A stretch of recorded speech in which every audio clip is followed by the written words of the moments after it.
Henry and others there. I can't see everyone on my screen right now, but good morning and welcome. Today's class is a topic, well, you'll see. It's very relevant to have the class at this time of year, the class we're having, and you will see why momentarily. But we will begin with the prayers to the Bhagavatam.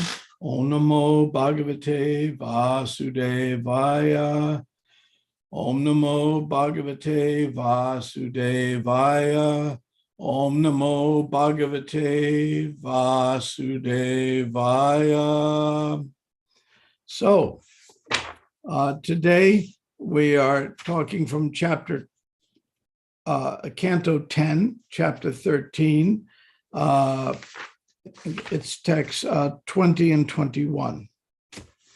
So before we begin with this verse, why is this particular chapter significant at this time of year? And it doesn't have anything to do particularly with Damodar or Kartik. This is the mystery question. Why is this particular chapter significant at this time of year? You're talking about Halloween? Well, that sort of like that. Brahma did pull off a Halloween trick. That is a good point, but no.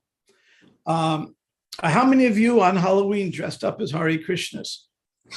Okay, so we'll see. And is that Champak? I think I'm a little hard to see. Okay. Hare Krishna. Hare I think it's because the 14th chapter is the last chapter that Srila Prabhupada translated, and his disappearance day was just last week. She gets a piece of Maha today. Hari. Yes, actually chapter 13, so you get a half a piece of Maha. So, but you got it exactly right. This is the last chapter Prabhupada translated. Actually, Pradumna did the translations. Prabhupada was too ill to translate. And Pradumna, who is, of course, in the Bhakti Center, was Prabhupada, probably spent more hours with Prabhupada than almost anyone on the planet. And he was expert at languages, in Sanskrit particularly. And at the end, Prabhupada was too weak to do the translations. So Pradumna, you do the translations and the word for word and translate some of the commentaries for me. And then Prabhupada would, very weak on his bed, hardly able to sit up, whisper into the microphone the purports that are this chapter. So this is a very special chapter considering Prabhupada's departure. And you're all very fortunate to have that same Pradumna staying with you. So when you see Pradumna in the hallways of the Bhakti Center, you can say to him, thank you for what you did with Prabhupada. So that's what's going on here. I'm going to set the stage and we'll go to the verse. Aghasura wasn't one of the nice guys, one of the many demons sent by Kamsa to harass Krishna. And Aghasura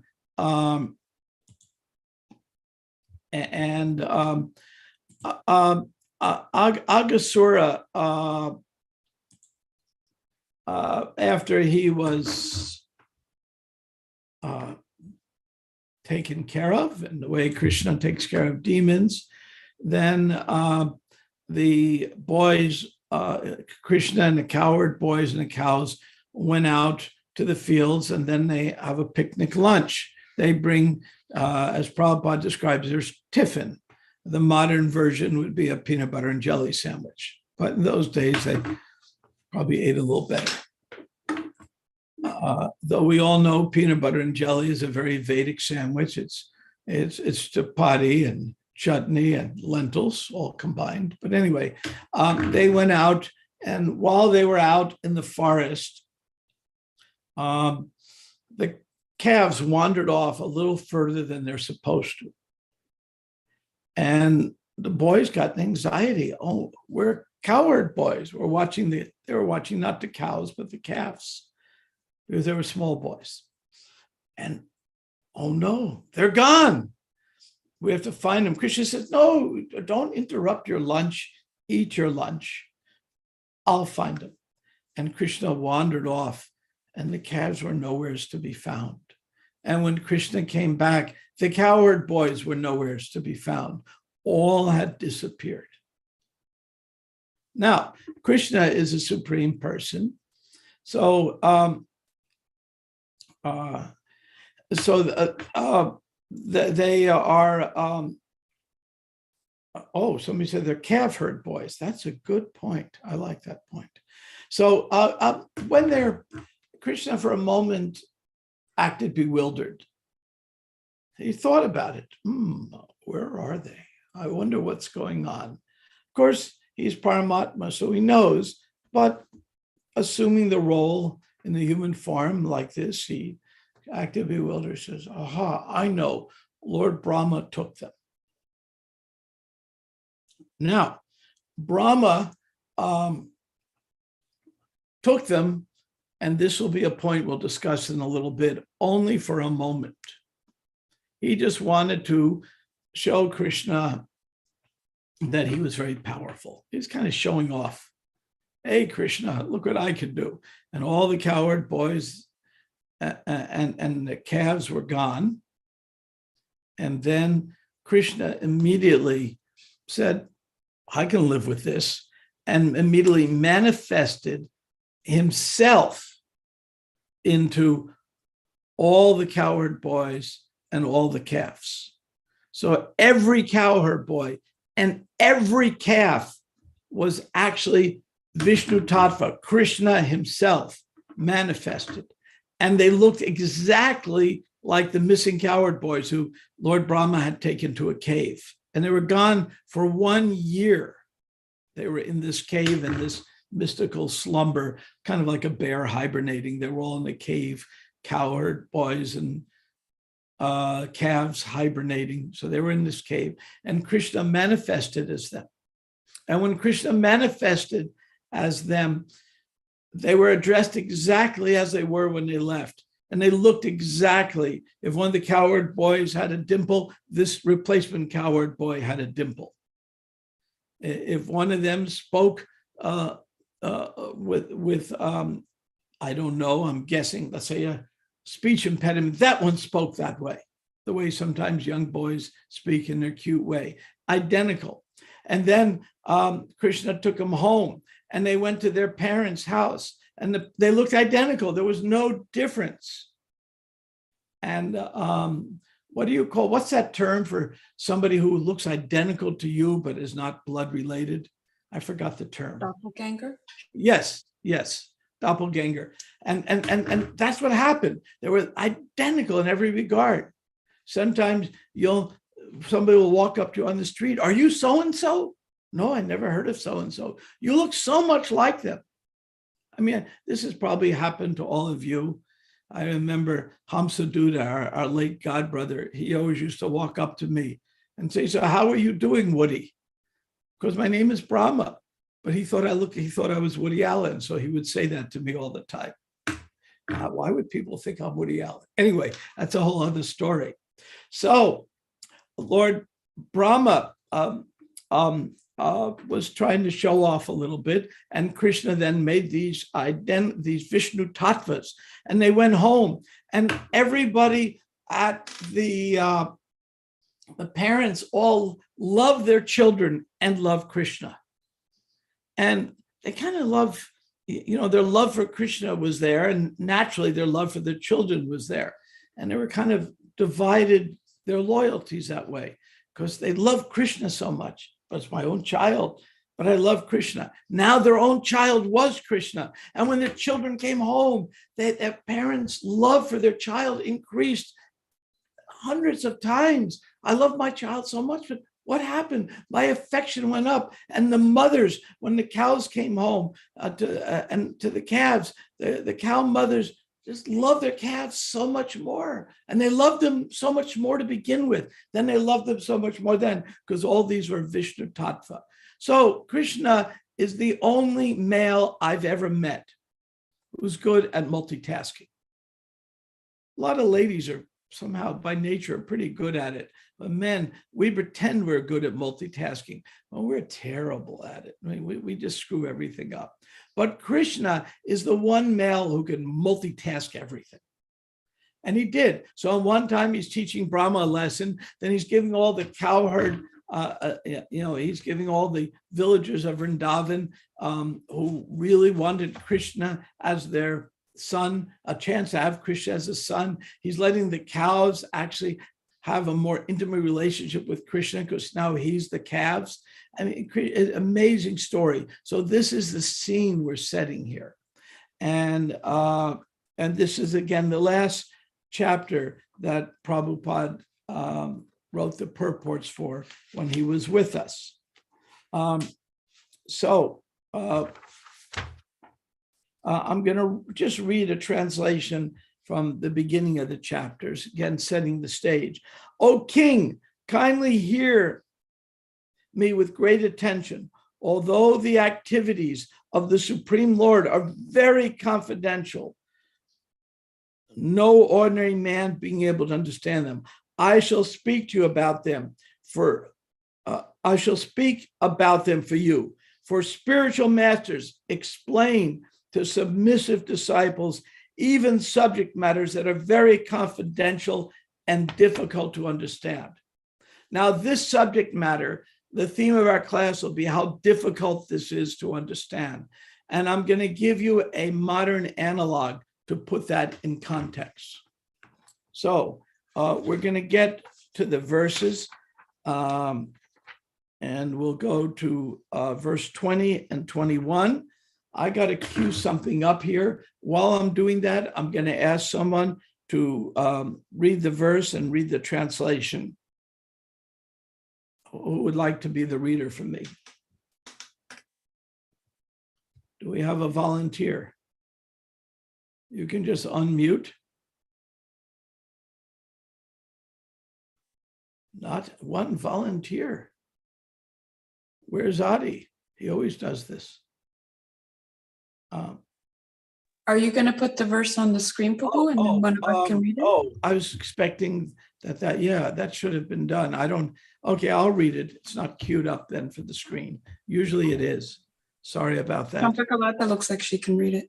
Oh, Champakalata, you have it? Yes. Yeah, okay. Verse 20, right? 20 and 21. Okay. You want me to do the Sanskrit and the English? The Sanskrit, but not the word for word because of time. Okay. Swayamatmatmako vatsan Vativayatma vatsapai Kridanatma viharescha Sarvatma pravishadvajam. Translation. Now expanding himself so as to appear as all the calves and cowherd boys, all of them as they were, and at the same time appear as their leader, Krishna entered Vrajabhumi, the land of his father, Nanda Maharaj, just as he usually did while enjoying their company. Purport. Krishna usually stayed in the forest and pasturing ground, taking care of the calves and cows with his associates, the cowherd boys. Now that the original group had been taken away by Brahma, Krishna himself assumed the forms of every member of the group, without anyone's knowledge, even the knowledge of Baladev, and continued the usual program. He was ordering his friends to do this and that, and he was controlling the calves and going into the forest to search for them when they went astray, allured by new grass. But these calves and boys were he himself. This was Krishna's inconceivable potency, as explained by Srila Jiva Goswami, Radha Krishna Pranaya Vikritir Haladini Shaktir Ashmat. Radha and Krishna are the same. Krishna, by expanding his pleasure potency, becomes Radharani. The same pleasure potency, Ananda Chinmaya Ras, was expanded by Krishna when he himself became all the calves and boys and enjoyed transcendental bliss in Vrajabhumi. This was done by the Yogamaya potency and was inconceivable to persons, under the potency of Mahamaya. Text 21.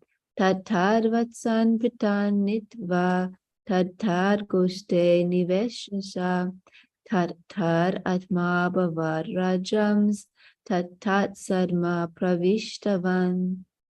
Translation. O Maharaj Parikshit, Krishna, who had divided himself as different calves and also as different cowherd boys, entered different cowsheds as the calves and then different homes as different boys. Purport. Krishna had many, many friends, of whom Sridham, Sudam, and Subal were prominent. Thus Krishna himself became Sridham, Sudam, and Subal and entered their respective houses with their respective calves. Thank you very much. You read very nicely. So we have, this is very mysterious. How does this work? Now, I mean, here we have, all of a sudden, Lord Brahma appears and steals them.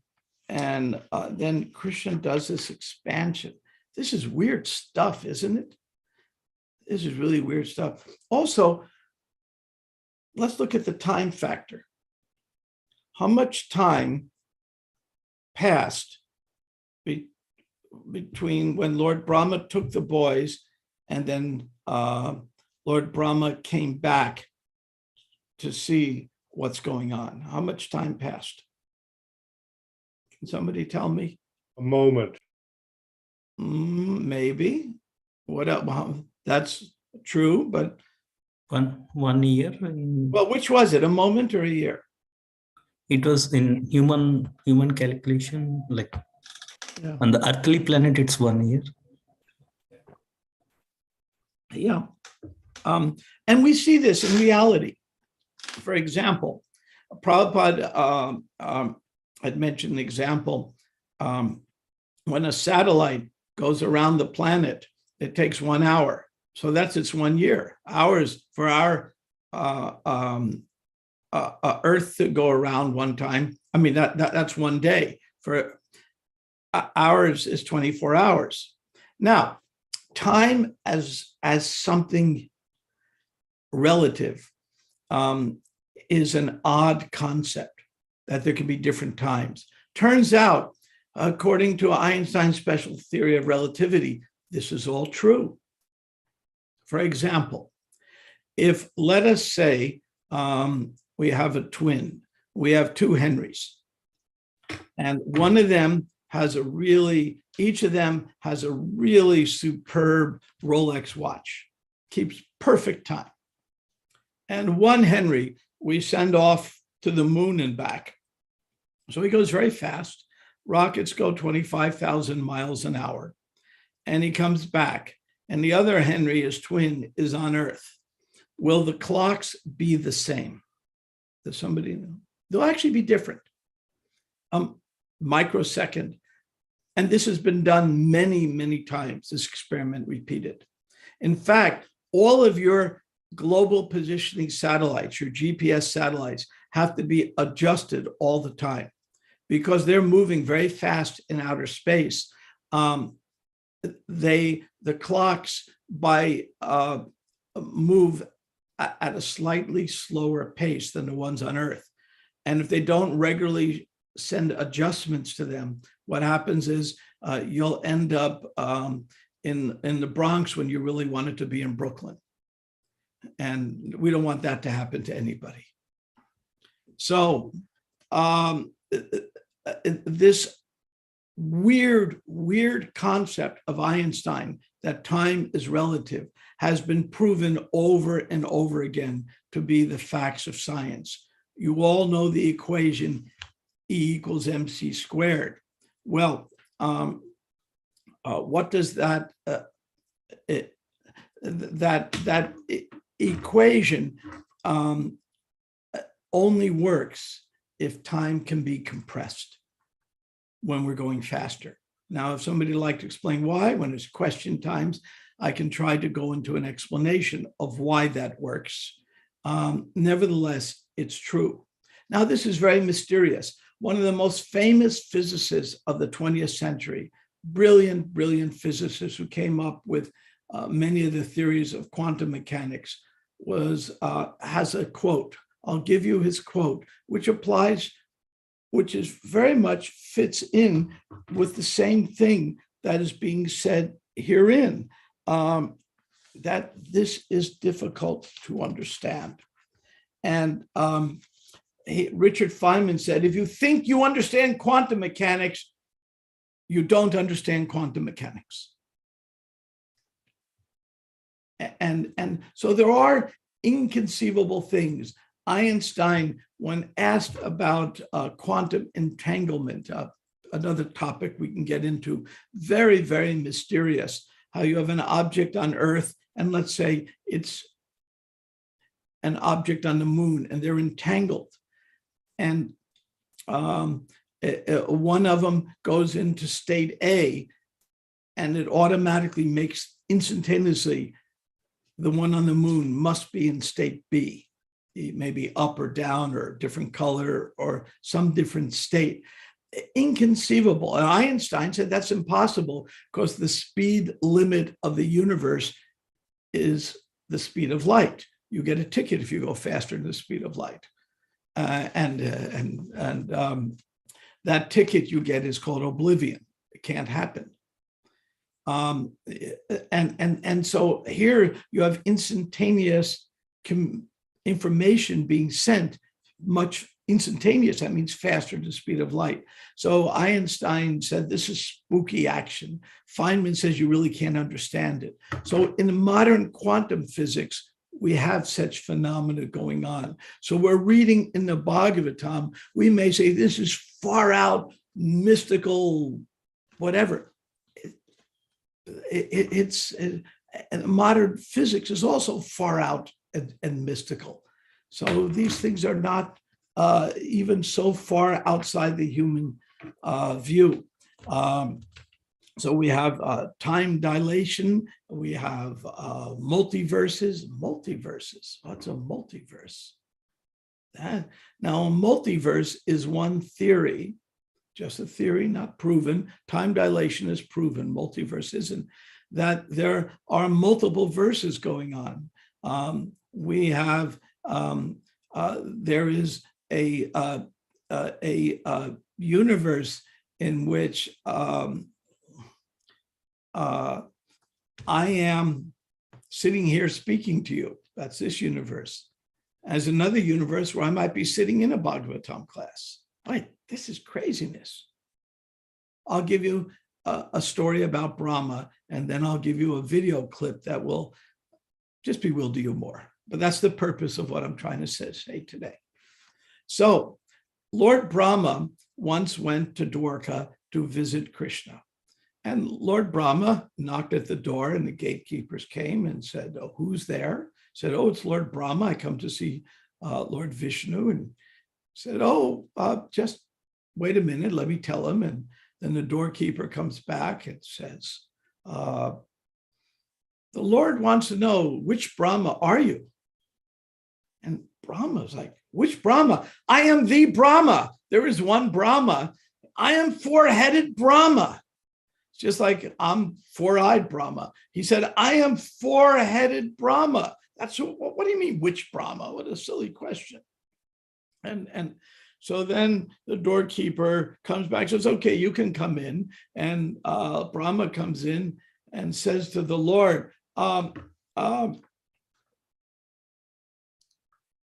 did you ask that question?" And the Lord just smiles. And when this is a story from the Chaitanya Charitamrita, and when he smiles, all the Brahmas show up. I mean, millions of Brahmas, and some have four heads. Our Brahma only had four. Some from much larger universes have thousands of heads, maybe a million heads. I mean, we can't conceive of this in our mind, but and they all come, and they all can't see each other. They think that each of them is the only Brahma. Only our Brahma can see all the other Brahmas. And then they all, at the same time, offer obeisances, and all their heads hit the ground. And it's such a sound you can't even imagine. such a tumultuous sound beyond your imagination. And then at that point, the Brahmas say, you called for us, Lord. And they said, yeah, I just want to see how you're doing. Everything's fine. And they went back. That was in essence, in modern jargon, that was the essence of their conversation. Hey, how you doing, Brahma? All's well. Goodbye. And that was their conversation. That's a New Yorkese way of saying it. And so this conversation, and our Brahma then became very humbled by this. So this is another case here of our Brahma becoming humble. But multiverses? Well, we're going to have to talk about that for a moment. I'm going to play a little clip by Yogeshwar's brother. Now, Yogeshwar's brother is a very famous quantum physicist or physicist at Columbia University in New York. The most expensive shows ever produced on public television were his shows on cosmos, string theory, and the multiverse. So a very, very famous physicist. We're going to listen to him just for a moment to show you that modern physics and what's saying the Bhagavatam are both, as we would say in the olden days, far out. Meant everything, the totality, every star, every galaxy, the whole shebang. So what sense could there possibly be in having more than one everything? And what we have found in research that actually dates back a number of decades, but most vigorously relatively recently, is that our mathematical investigations are suggesting that what we have thought to be everything may actually be a tiny part of a much grander cosmos. And that grander cosmos can contain other realms that seem to rightly be called universe, just as our realm has been called universe, which means that you have many universes, multiple universes, which we call the multiverse. Physicist Sean Carroll claimed that our universe would have to be in an isolated island universe in order for it to not interact with other universes.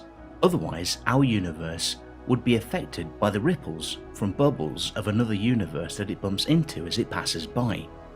Multiverse models are problematic because they cannot explain why the Big Bang happened at all, or why the laws of physics are as they are today, which seems to follow from mathematical constants. So how can you gain confidence in an idea that speaks of realms that we can't see, that we can't touch, we can't visit, we can't observe directly? In some versions of the multiverse, there can be subtle connections between the universes that might allow us to have some experimental window onto them. But hold that to the side for the moment. Let's think about the ones where you couldn't visit them. Well, why do we think about these things? Well, we have a belief founded upon really hundreds of years of experience that math can provide a gateway to reality. It can provide a window onto a reality that at the moment the math is being done. I'm going to move ahead a little bit. This new picture of reality is sufficiently compelling that many physicists, including me, are taking it seriously and investigating it vigorously.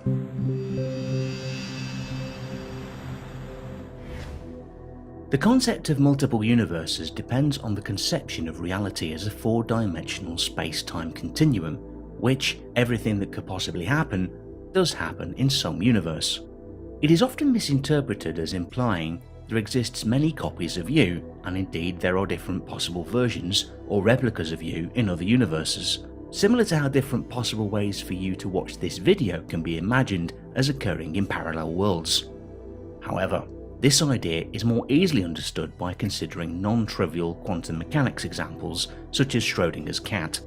Schrödinger's cat can simultaneously both be alive and dead, but such states. Okay, so I hope I bewildered you sufficiently with this. Now, so here we are reading the Bhagavatam and saying, this is inconceivable. Well, I have a lot easier time conceiving what's in the Bhagavatam than what Brian Greene is conceiving. Now, Brian Greene is doing this not because he's high on some drugs and coming up with something weird. He's doing it because there's a problem in physics that needs to be solved. is called the collapse of the wave function. For those who know something about this is something those of us at the Bhaktivedanta Institute and our dear Murli Gopal and others are extremely familiar with. And in order to solve it, one of the solutions are that, well, there really are many universes. Now, we're not talking many galaxies. The universe contains many galaxies. Milky Way is one of them. There's many universes that are existing simultaneously in one universe. We can see, who do I see here? I see Henry. In one universe, Henry is watching the class. In another universe, Henry is giving the class. Because all these are possible. I mean, they're all possible. So everything that's possible is somehow happening, but we can't conceive it. And this is, and the reason they come to this conclusion is the math blows up without this conclusion. And with this conclusion, the math starts working, but that doesn't mean that's the reality, but they're struggling to understand reality. So I'm going to read a little bit from a purport later on. Lord Brahma was mystified about Krishna's opulence because his opulence was atakarya, inconceivable. As Feynman says, quantum mechanics is inconceivable. With one's limited senses, one cannot argue about that which is inconceivable. Therefore, the inconceivable is called a chinta, that which is beyond chinta, our thoughts and arguments. A chinta refers to that which we cannot contemplate but have to accept. Srila Jiva Goswami has said, unless we accept a chinta in the Supreme, we cannot accept the conception of God. In other words, unless we think that God must be beyond our conception, we cannot understand God. Prabhupada then says, very important words, this must be understood. Therefore, we say that the words of Shastra should be taken as they are without change, since they are beyond our arguments. Now, that doesn't mean we don't try to understand it. We don't question if Krishna is the taste of water. That's Shastra. What we question is, how is Krishna the taste of water? That is philosophical speculation, which Prabhupada says intelligent people engage in. So again, we may not question if Krishna is a taste of water. He says so. But how is that possible? That is the proper inquiry. And that's what the Bhagavatam is about. Bhagavatam is question and answers. So when something's inconceivable, it doesn't mean you don't ask questions about it. You must. That's what the whole Bhagavatam is. The whole Gita is question and answers. That's what it's about. But we're accepting that Krishna is a taste of water. We just don't understand how. We go on. We accept in the 5th canto that Bhumandala is this inconceivable place. But if we read Sadaputra's books, we start understanding how that can be. So it can be inconceivable and we can get greater understanding at the same time. So that which is achinta cannot be ascertained by argument. People generally argue, but our process is not to argue, but to accept the Vedic knowledge. We accept what Krishna says, and then we try to understand it. So that's the process of descending knowledge, process of ascending knowledge you just saw, where Brian Greene is trying to understand something that's not understandable. And we're not denying quantum physics. Every one of you has a cell phone, I imagine. If you don't, you're very lucky. Your life is peaceful and things are good, but you probably have one. That cell phone is run by principles of quantum mechanics.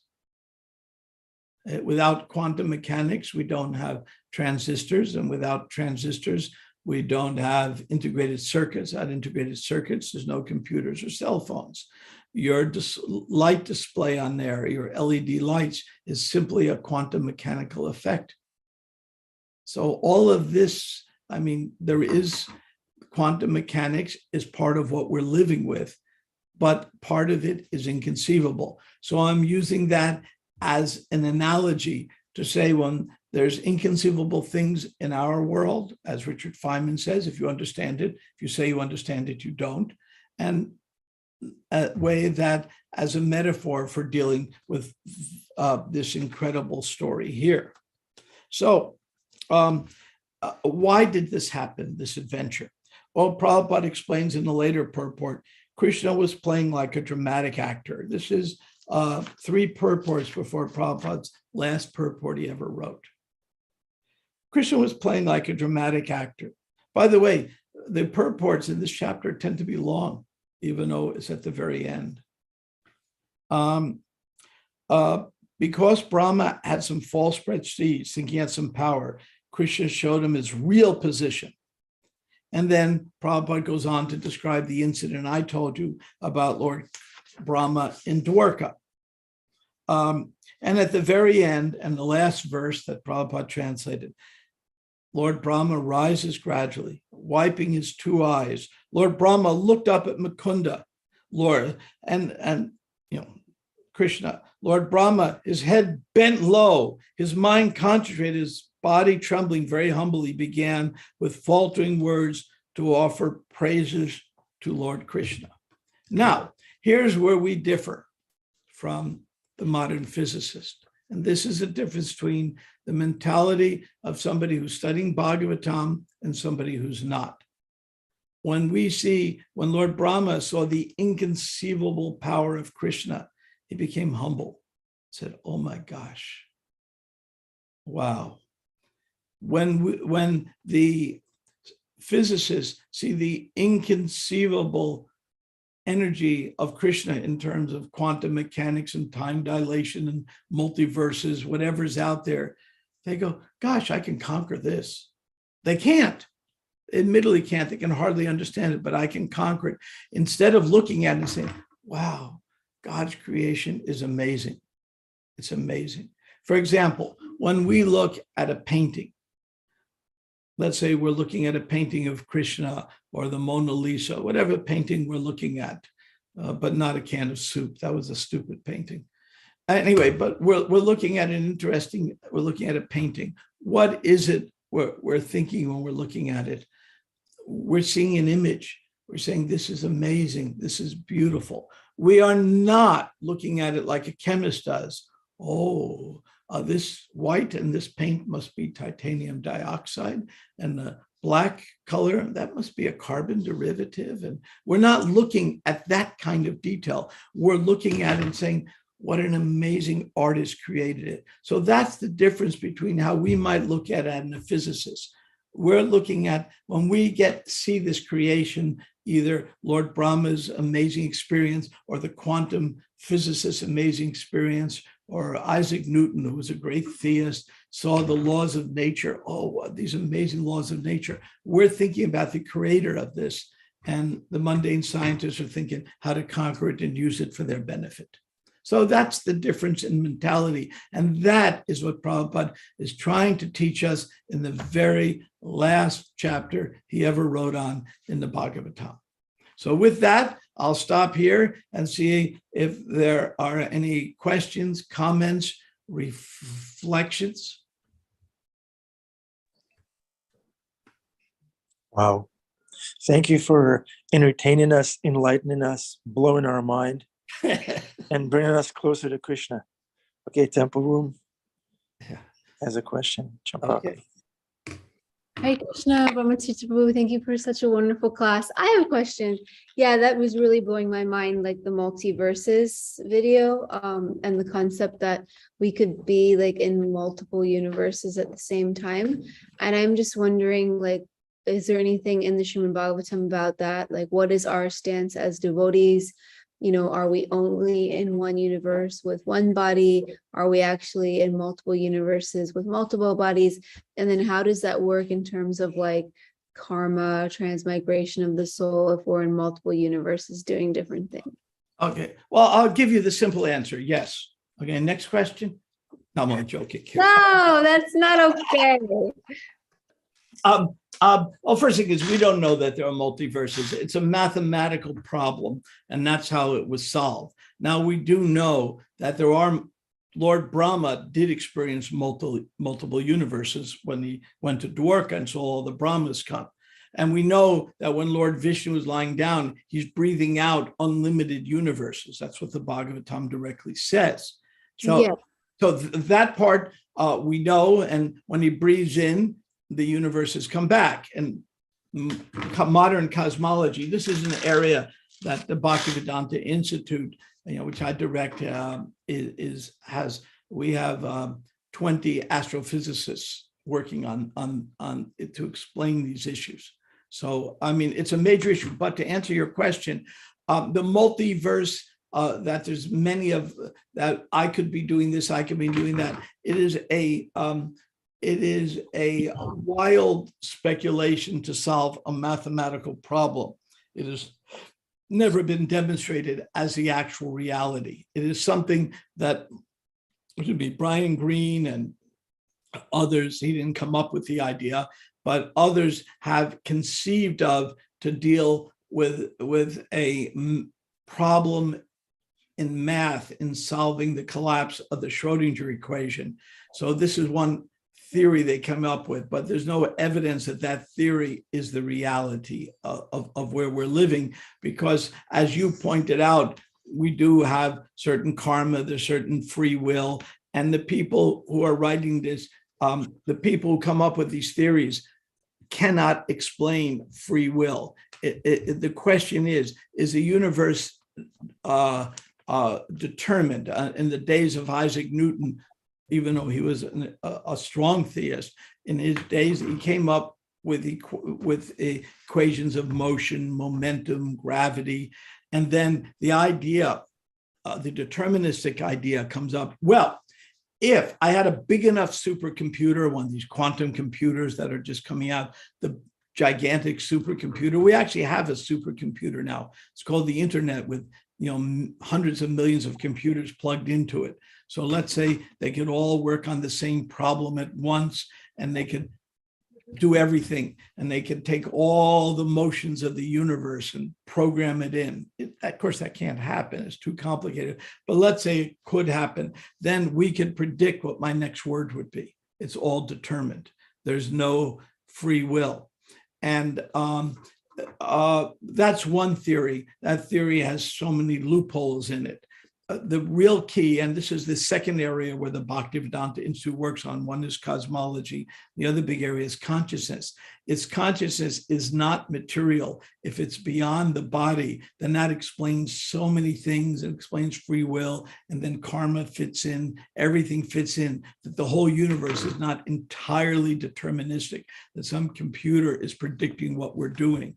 Otherwise, there's no responsibility, there's no ethics, there's no love, there is just a very cold universe. And since by our own experiences, we know that's not the case, then the BI's thing is how to demonstrate it. But as far as the multiverse, you pointed out very cleverly that creates a lot of problems, like karma and identity and all that.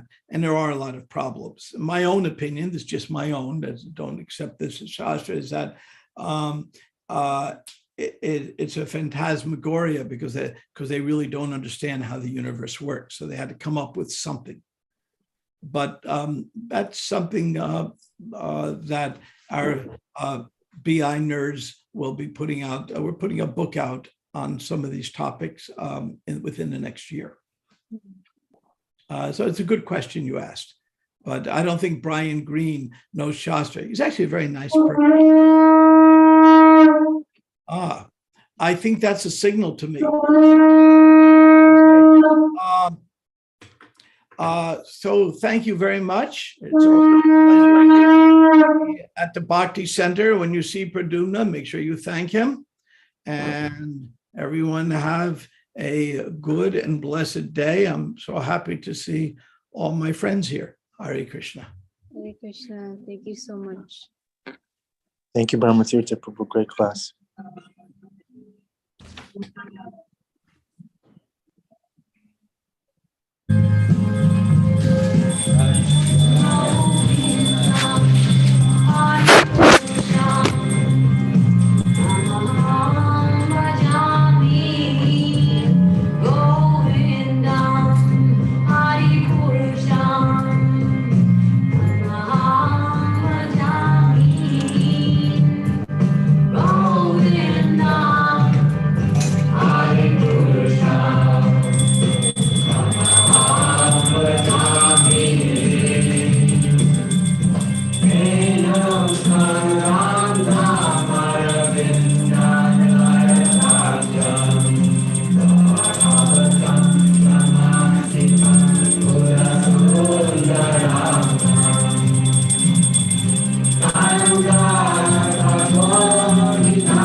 Thank you very much, dear devotees. One takeaway that I personally have from this class is that if I see Schrodinger's cat, I'll give him Prashadam. Bhima Prabhu, is that a valid approach? You're muted. You're muted. Schrodinger's cat is asking a great question, which is, when are you and Garangi going to play for us in the morning? I didn't know you were Schrodinger's cat. I didn't know it was you. That's me. Cheshire cat. Sitting on a mushroom. Sitting on a tree. Yeah, it's coming. We'll do that. We'll do that. Will you? To get them Everybody's listening right now. Is that a promise, Prabhu? Is that your word? a vow. It's a vow. Oh, Kartik vow. Let's hope you keep this vow better than you keep your other vows. Yes. Hare Krishna. Okay, Hare Krishna. Thank you, everyone. Sundarananda Prabhu, Rich Bhakti, Amesh Prabhu, Amita Kishori Didi, Yogeshwari, Arjuna Prabhu, bound down to you, Dana Keli Prabhu, Suzanne, Aaron, Dana Krishna Zadharani. Love you all. Haribol. Have a wonderful day. Hare Krishna.